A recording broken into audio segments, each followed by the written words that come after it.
بسم اللہ الرحمن الرحیم۔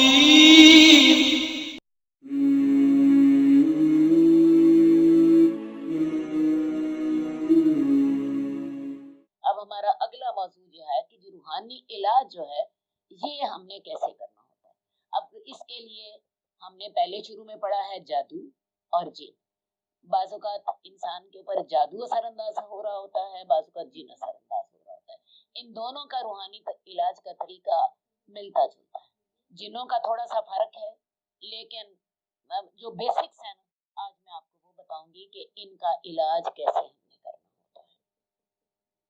اچھا جی، اس سلسلے میں دو چار باتیں میں بنیادی آپ کو بتا دیتی ہوں، پھر میں آپ کو علیحدہ علیحدہ بتاؤں گی کہ جادو کا علاج کیسے کرنا ہے اور جنوں کا علاج کیسے کرنا ہے۔ ان میں سے بہت سی باتیں مشترک ہیں اور کچھ باتیں علیحدہ علیحدہ، ٹھیک ہے، لیکن بیسک اصول میں آپ کو بتا دیتی ہوں۔ سب سے پہلی بات یہ ہے کہ علاج کرنے سے بھی پہلے انسان کو ایک بات سوچ لینا چاہیے کہ جو ہے نا، اللہ نے ہر انسان کی ایک تقدیر رکھی، اور جو انسان کو تکلیف آتی ہے، مصیبت آتی ہے، پریشانی ہوتی ہے، یہ اس کی تقدیر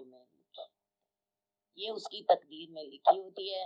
ہمارا تقدیر پر ایمان ہے، اور یہ ایمان باللہ کے جو اس کا حصہ ہے۔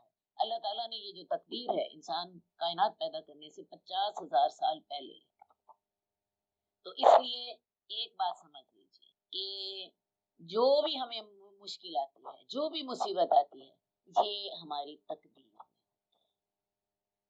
میں ہوتی ہے۔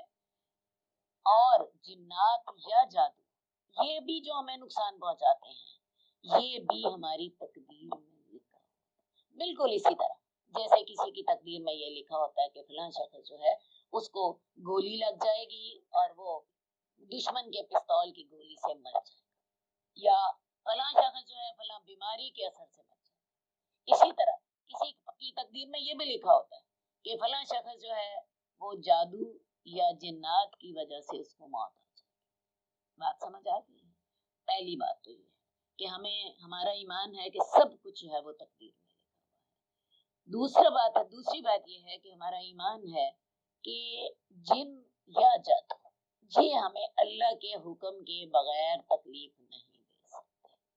جب وہ تقدیر ہے تو اللہ کے حکم سے ہے۔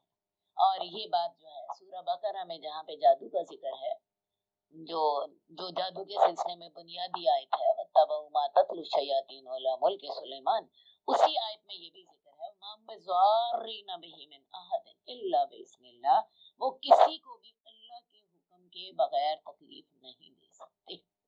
یہ بالکل ویسے ہی بات ہے جیسے کوئی بیماری جو ہوتی ہے، کسی شخص کو آتی ہے اور اس شخص کو بیماری کے اثر سے موت آ جاتی ہے، کیا حال ہے؟ بیماری اللہ کے حکم کے بغیر تو کچھ بھی نہیں کر سکتا۔ دعا اللہ کے حکم کے بغیر دعا میں شفا نہیں ہوتی۔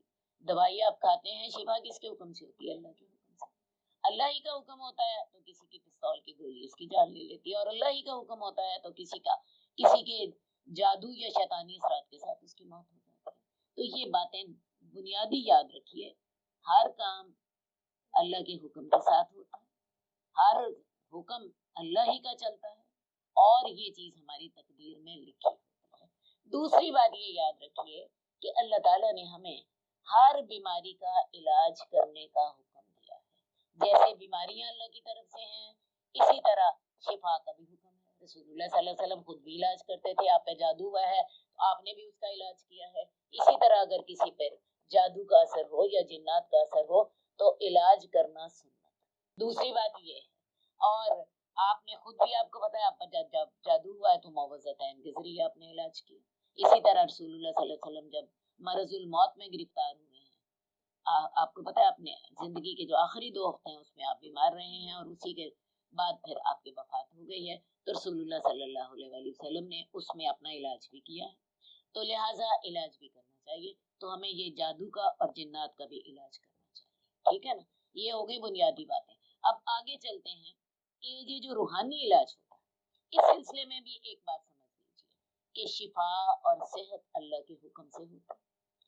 اور اللہ کی مرضی ہو تو شفا ہو جاتی ہے، اور اگر اللہ تعالیٰ کا حکم نہ ہو تو دنیا جہان کے علاج آپ کراتے ہیں تو شفا نہیں ہوتی۔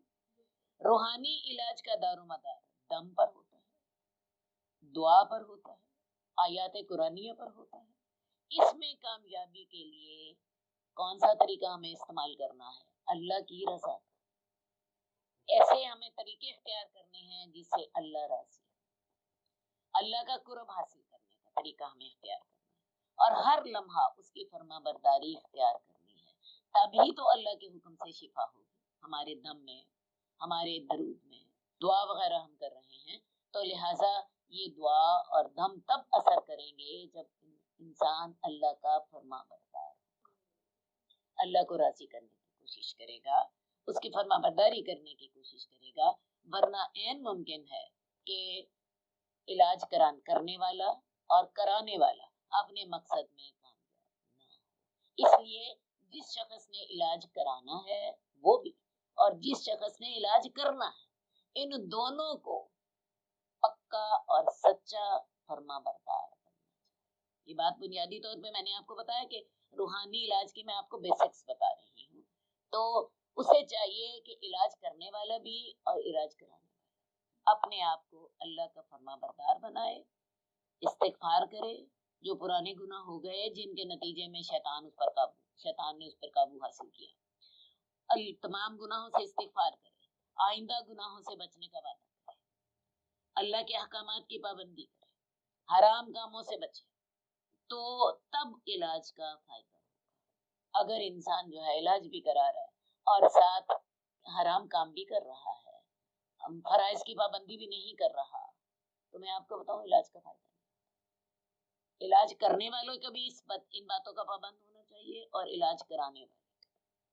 دوبارہ میں آپ سے بات کروں، ایک شخص جو ہے اس پہ جنات کا حملہ ہے یا اس پہ جادو کا حملہ ہے، تو وہ فرائض کی پابندی نہیں کر رہا، وہ حرام کام کر رہا ہے، وہ موسیقی کے آلات جو ہیں ان کے ساتھ یا کوئی اور بے حیائی کے کام کر رہا ہے جو کہ حرام کاموں کے ضمن میں آتے ہیں، نماز نہیں پڑھتا، ٹھیک ہے، فجر کی نماز نہیں پڑھتا، طہارت نہیں ہے، کوئی بھی ایسے معاملات ہیں، تو میں آپ کو بتاؤں کہ پھر علاج کا اثر نہیں۔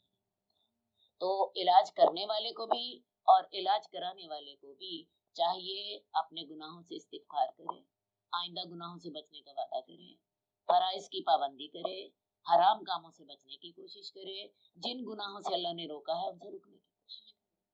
بات ہے یہ روحانی علاج ہے، اور یہ روحانی علاج کے لیے یہ چیزیں بنیادی، یہ چیزیں جو ہیں بنیادی ہیں۔ اب روحانی علاج کے لیے ایک بات کا اور خیال رکھنا چاہیے، اور وہ بات یہ ہے کہ جب آپ روحانی علاج کرانے لگیں تو اس کے لیے سب سے پہلے جس سے آپ نے علاج کرانا ہے اس کے بارے میں آپ کو پتا ہونا چاہیے کہ وہ شخص آیا عقیدے کا درست ہے، وہ شخص خود بھی، جیسا کہ میں نے آپ سے کہا، اس کو خود بھی فرائض کا پابند ہونا چاہیے۔ ایک بے نماز آدمی سے اگر آپ لوگ علاج کرانا چاہ رہے ہیں تو عین ممکن ہے اللہ شفا نہ دے، صحیح ہے۔ اسی طرح بعض لوگ جو ہوتے ہیں ایسے عاملوں، جادوگروں اور نجومیوں اور عامل بابا کے پاس جاتے ہیں جو کہ گندا ترین ہوتا ہے، غلیظ ترین ہوتا ہے، جو کہ 6 مہینے سے نہایا ہی نہیں ہوتا، اور جو آپ کو خلاف شرع کاموں کا حکم دے رہا ہوتا ہے، مثلا فلاں بچے کو ذبح کر کے، اس کا 7 سالہ بچے کو ذبح کر کے اس کا خون لے کر، اور میں اس کے خون سے تمہیں جو ہے نا دم لکھ کر دوں گا، حرام کام، حرام کام، اور حرام کاموں میں شفا نہیں۔ بات سمجھ آ گئی؟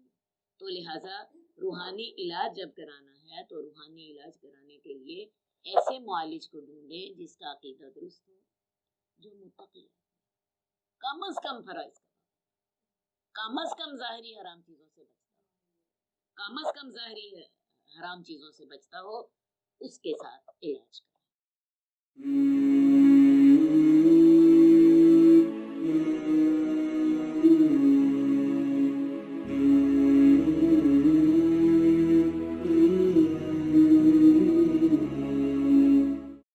جئنا إلى إلى الدنيا كي ندعو إلى الله لننشر الخير في الكون الذي حارى ونرسل العطر من روض الهدى الزاهي ويشرق السلم أنوارا وأنوارا جئنا إلى الدنيا كي ندعو إلى الله لننشر الخير